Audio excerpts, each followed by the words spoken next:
कौन गिरफ्तार करेगा? योगी जी में दम है, गिरफ्तार करेंगे? एक संत को गिरफ्तार करके अपनी किरकिरी कराएंगे कि मोदी जी करेंगे?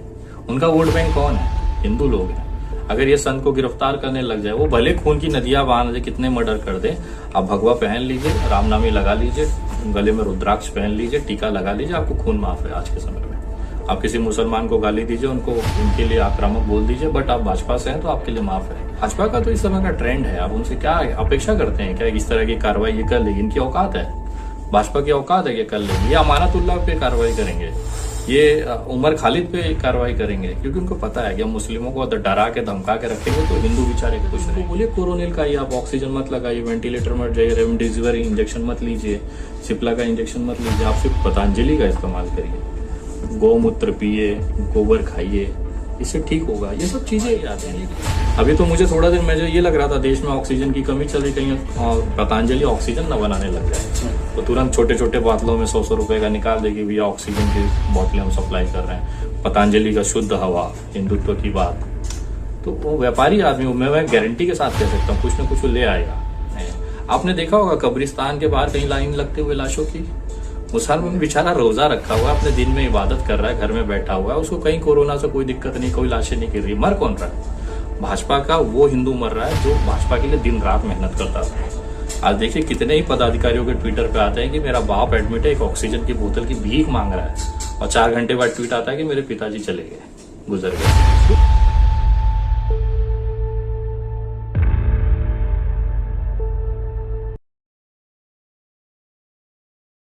विनय जी, हमारा पहला सवाल ये है कि आप बंगाल के दौरे पे हैं और बंगाल आपने काफी घूमा होगा, तो आपने यहाँ की संस्कृति को लेकर के क्या ऑब्जर्व किया है? पहले हम उस पर बात कर लेते हैं, फिर हम आगे पॉलिटिकल और अन्य मुद्दों पे बात करेंगे। यहाँ के लोग बड़े गजब है भाई, मतलब जो प्यार मोहब्बत आपसी भाईचारा जो दिखता है यहाँ। पहली बात तो ये नहीं दिखा कि हिंदू हैं कि मुसलमान हैं, जो कि उत्तर भारत में दिखता है, चाहे बिहार चले जाइए, चाहे उत्तर प्रदेश चले जाइए। जो कट्टरता है वो यहाँ पे नहीं है। यहाँ पे प्यार से आपको पता भी बताया जाएगा, और अगर कुछ राजनीतिक आप उनसे पूछते हैं कि भैया किसकी हवा है, तो वो बेखौफ तरीके से अपनी बात रखते हैं, और कोई भी ये नहीं देखते कि सामने वाले को बुरा लगेगा कि अच्छा लगेगा। एक जो भी निष्पक्षता है बहुत बेहतरीन है। और खाने की तो क्या बात ही कहना कि मतलब कल से 2-3 दिन हो गए हमें फिलहाल में, बहुत बेहतरीन अनुभव रहा है, और जो हॉस्पिटलिटी यहाँ के लोगों से मिलती है बहुत खूबसूरत है। विनय जी, अगला सवाल हमारा ये है कि अभी सोशल मीडिया के जरिए में ये जानकारी मिली है कि बनारस में आपके ऊपर एफआईआर हुआ है, आपके ऊपर और कुछ और सोशल एक्टिविस्ट हैं उनके ऊपर एफआईआर हुआ है, तो क्या मामला है वो जरा हमारे दर्शकों को बताइएगा। देखिए उतनी खास जानकारी तो मुझे भी नहीं है, क्योंकि मैंने भी न्यूज़पेपरों में देखा है, अभी तक उसकी ज्यादा डिटेल ली नहीं है। मेरे साथी हैं बनारस वाले, मिश्रा जी बड़े भाई हैं, छोटा भाई है राज त्रिपाठी, हम मुझ पे 3 लोगों पे तो हमें पता चला है कि कोई एफआईआर दर्ज हुई है बनारस में। अब उसका क्या डिटेल है क्या नहीं है, वो जब हम बनारस जाएंगे, जिस पुलिस स्टेशन में एफआईआर दर्ज है वहां पे जाएंगे, उनसे पूछेंगे। और अगर कानूनी में हमें ऐसा लगता है कि अगर हमने कुछ गलत किया है तो बाकायदा हमें जेल होनी चाहिए, और अगर नहीं किए हैं तो मुझे पता है कि संविधान में जो हमारे कोर्ट ने जो हमें अधिकार दिए हैं उसका हम इस्तेमाल करेंगे, और जमानत और बाकी प्रक्रियाएं होंगी। ये तो नॉर्मल है सर, आजकल हर देश के कोने में हम पे एफआईआर होती है, तो आप कहाँ जाओगे? उस पुलिस की तरफ से अगर हमें कुछ नोटिस या कुछ तरह का इन्फॉर्मेशन आएगा तो उसे पब्लिश करेंगे कि क्या दिक्कत है। विनय जी, अगला सवाल ये है कि अभी तक का पूरे देश में आपके ऊपर कितने एफआईआर हो चुके होंगे? देखिए 22 के आसपास, 23 के आसपास तो मेरे पास जानकारी है, बाकी का तो मुझे होता है लेकिन पता नहीं चलता। अभी बनारस का देखिए एक नया आया हुआ है, इसका क्या कंटेंट है, किसके ऊपर किया गया है, वो सबकी जानकारी जब आएगी तब देखा जाएगा। वैसे कंप्लेन तो हर दिन भाजपा ही जाते हैं, पुलिस स्टेशन जाके रोते हैं कि भैया देखो हमको हमारे मालिक को गरिया रहा है, हमारे मालिक को थबरियाया, आज यति नरसिंहानंद को गरियाया, इसको गरिया। करते क्या है? एफआईआर होना ये सब नॉर्मल है। देखिए एफआईआर तो कोई भी जाके करा सकता है, बट आप साबित कैसे करोगे? कोर्ट में सबूत चाहिए होता है, वहां पे एविडेंस चाहिए होता है। आप सोचिए इतने केसेस होने के बाद भी आज तक कोई भी आरोप साबित क्यों नहीं हो पाया? क्योंकि आरोपों में दम नहीं है। मैं संविधान के दायरे में रह के अपनी बात करता हूं, जो हमारे अधिकार हैं, फ्रीडम ऑफ स्पीच हो चाहे आर्टिकल ऑफ एक्सप्रेशन हो, तो सारी चीजों को हम लोग यूज करते हैं। और कहीं पे भी अगर इस तरह का लगा होता कि मैं असामाजिक हूं तो कोर्ट ने कब का मुझे जेल डाल दिया होता। इस तरह का मुझे बेल डाल के आज मैं बंगाल भी बैठा हूं, बिहार भी जाऊंगा, उत्तर प्रदेश भी जाऊंगा, दिल्ली भी रहता हूं, मुंबई भी रहता हूं। तो मेरी स्वतंत्रता है, जो संविधान ने अधिकार दिया उसका पूरा इस्तेमाल करेंगे, और जितने भी एफआईआर हैं उसकी कानूनी प्रक्रिया से लड़ेंगे। उसमें हमें कौन से गाली गलौज करना है या किसको आरोपी बनाना है, आप भी चले जा सकते हैं पुलिस स्टेशन, जाके बोलिए विनय दुबे ने मेरे साथ किया, तुरंत एफआईआर लेनी चाहिए। मुझे ऐसा लगता है कि अगर कोई फरियादी पुलिस स्टेशन जाता है तो उसकी फरियाद लेनी चाहिए। हम भी जाते हैं, हमारी भी फरियाद लेनी चाहिए। बट एक चीज और बताना चाहूंगा कि एक दुखद खबर आई है गुजरात से। अडानी के मामले में जिस एडवोकेट साहब ने मेरी जमानत याचिका खारिज की थी, उनको पता नहीं क्यों गुजरात सरकार ने सस्पेंड कर दिया। याचिका खारिज करने के 15 दिन के अंदर ही उनका सस्पेंशन आ गया। तो बहुत अच्छे जज थे, बहुत दिली लगाव था मेरा उनके साथ। भले उन्होंने मेरी जमानत खारिज की थी, लेकिन एक कहीं ना कहीं चीजें होती रहती हैं। पिछली बार कुछ पुलिस अधिकारी, एक राज्य के पुलिस अधिकारी थे जिन्होंने थोड़ा सा एग्रेसिव होकर भाजपा के कहने पे, या फिर उनका इंटेंशन भाजपाई होगा, उसके कहने पे उन्होंने कोशिश की अरेस्ट करने की, मुंबई आके सारी चीजें करने की। बाद में अभी भी वो मुंबई में अरेस्ट हुए हैं क्योंकि इलीगल किडनैपिंग का केस उनके ऊपर बना है। कानून से बाहर जाके आप नहीं कर सकते। आपने पुलिस की वर्दी पहनी, आप लीगल काम करिए, हम लीगल जवाब देंगे। बट आप सोचोगे मैं पुलिस वाला हूं, कहीं पे भी आके किसी को भी उठा के लेके चला जाऊंगा, तो हर राज्य का अपना नियम कानून है, आईपीसी है, सीआरपीसी है, उससे बाहर नहीं होता। अब बताइए, जो राज्य का पुलिस आया था अरेस्ट करने, वो अभी भी मुंबई पुलिस की कस्टडी में है। इसके लिए कि विनय दुबे को अरेस्ट करके ले जा रहे थे, जबकि उनके पास कोई पेपर नहीं, डॉक्यूमेंट नहीं।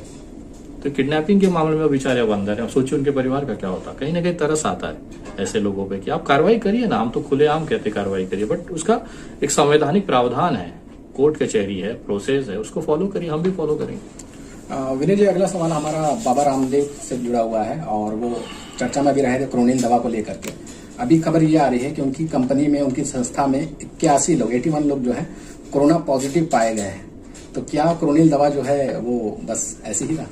भैया देखिए, जो आदमी कैंसर की दवा बनाने का दावा करे, हार्ट अटैक का दावा करे, कोरोना का दावा करे, वो खुद कैंसर का पेशेंट रहा है, हार्ट पे अपना इलाज काहे निकल लेता है। आज उसकी कंपनी में 81 लोग आप बता रहे हैं, मुझे जानकारी नहीं है। अगर ये हकीकत है तो उनको बोलिए कोरोनिल का ही आप ऑक्सीजन मत लगाइए, वेंटिलेटर मत जाइए, रेमडेसिविर इंजेक्शन मत लीजिए, सिप्ला का इंजेक्शन मत लीजिए, आप सिर्फ पतंजलि का इस्तेमाल करिए, गौमूत्र पिए, गोबर खाइए, इससे ठीक होगा। ये सब चीजें कहने के लिए ठीक है। देखिए, वो व्यापारी आदमी है।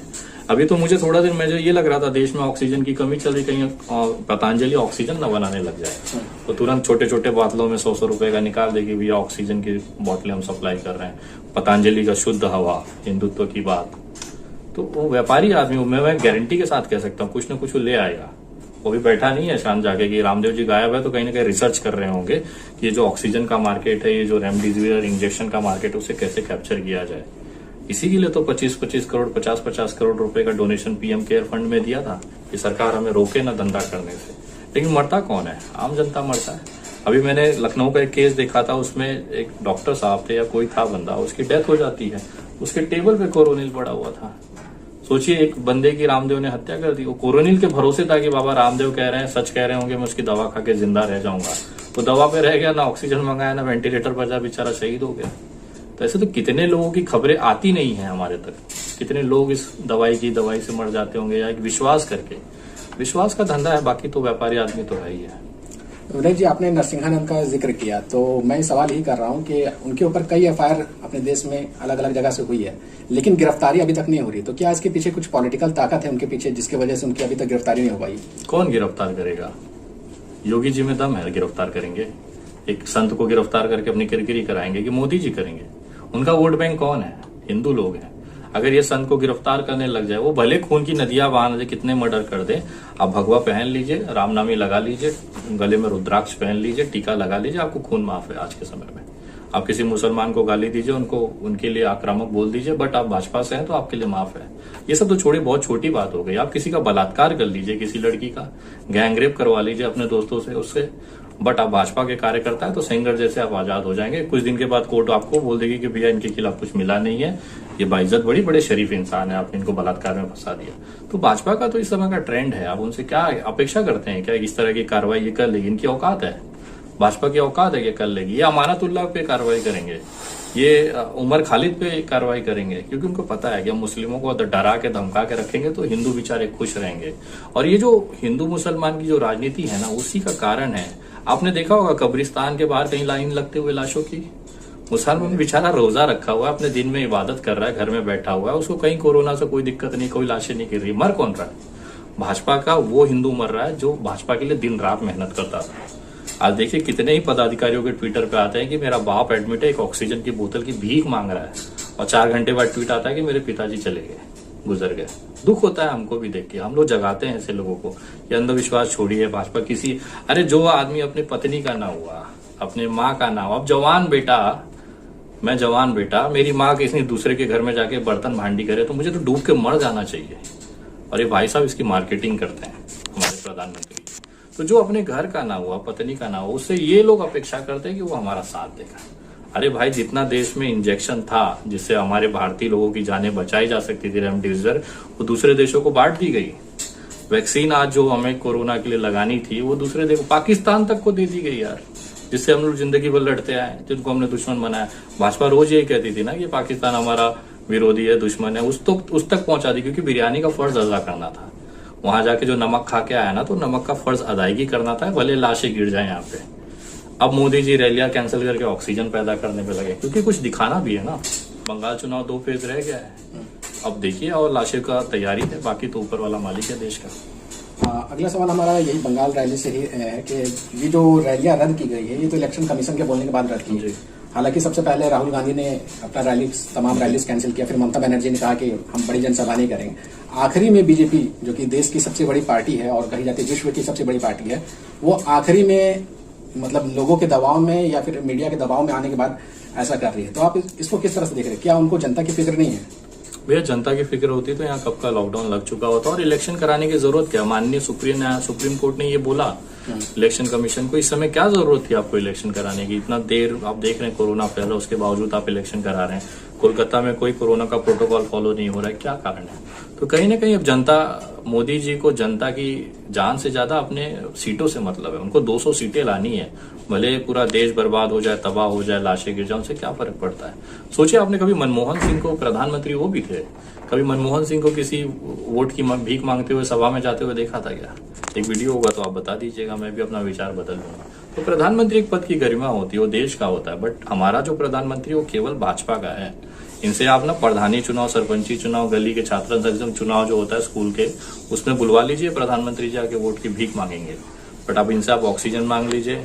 सोचिए, जो एक मिस कॉल पे आपको सदस्यता दे देता था, अब 100 500 फोन करने पे ऑक्सीजन आया, वेंटिलेटर और बेड नहीं दिला पा रहा है। एक झाटू सा मिस कॉल मार दीजिए, आप सदस्य बन गए। भव्य पार्टी के, देश की सबसे, विश्व की सबसे बड़ी राजनीतिक दल के आप सदस्य बन गए। और आप ट्वीट मारते रहिए, आप फोन करते रहिए उनके हेल्पलाइन नंबर पे। हिम्मत है कोई फोन उठा ले उस तरफ से, और उठा भी लेगा तो आपको गरिया के रख देगा, कहेगा मरो साले, तुम्हारी औकात ही यही है, काहे चुने थे मोदी जी को। आज हमें भी लोग सवाल पूछते हैं कि आप कुछ करिए ऑक्सीजन, हम कहां से करेंगे? हम तो विपक्ष वाले, विपक्ष भी नहीं, हम तो थर्ड पार्टी हैं भैया, हम तो एक्टिविस्ट लोग हैं। विपक्ष नहीं कुछ उखाड़ पा रहा है, हम लोग तो भैया एकदम छोटे से साधारण से कार्य करता है। तो देश अभी तो शमशान घाट बनेगा।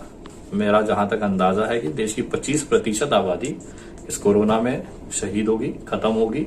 और मोदी जी चाहते हैं कि देश की आबादी थोड़ी कम हो, और मरेगा सबसे ज्यादा हिंदू, क्योंकि 115 करोड़ की आबादी हिंदुओं की है। मुस्लिम कितने हैं? 20-25 करोड़। उसका अगर 50% भी अगर समझो मर जाते हैं कोरोना से, कितना होगा? 12 करोड़। लेकिन अगर 110 करोड़ के 50% खत्म हो जाते हैं, सेम रेशो रखिए दोनों में। कोरोना तो भेदभाव नहीं करता कि मुसलमानों को ही होगा, हिंदुओं को होगा नहीं, दोनों का रेशो मिला लीजिए। अगर 50-50% दोनों तरफ गया तो सबसे ज्यादा डैमेज किसका हुआ? और उसमें भी 23% भाजपा वाले हैं, जिनका 11 करोड़ सदस्य और 23% वोटर। उनमें जो लाशें गिरेगी तो उनका कोई सीमा ही नहीं है। कोरोना सबसे ज्यादा जो लाशें गिराएगा वो भारतीय जनता पार्टी के परिवार वालों का गिराएगा, क्योंकि सबसे ज्यादा खुजली और उंगली इन्हीं के अंदर है।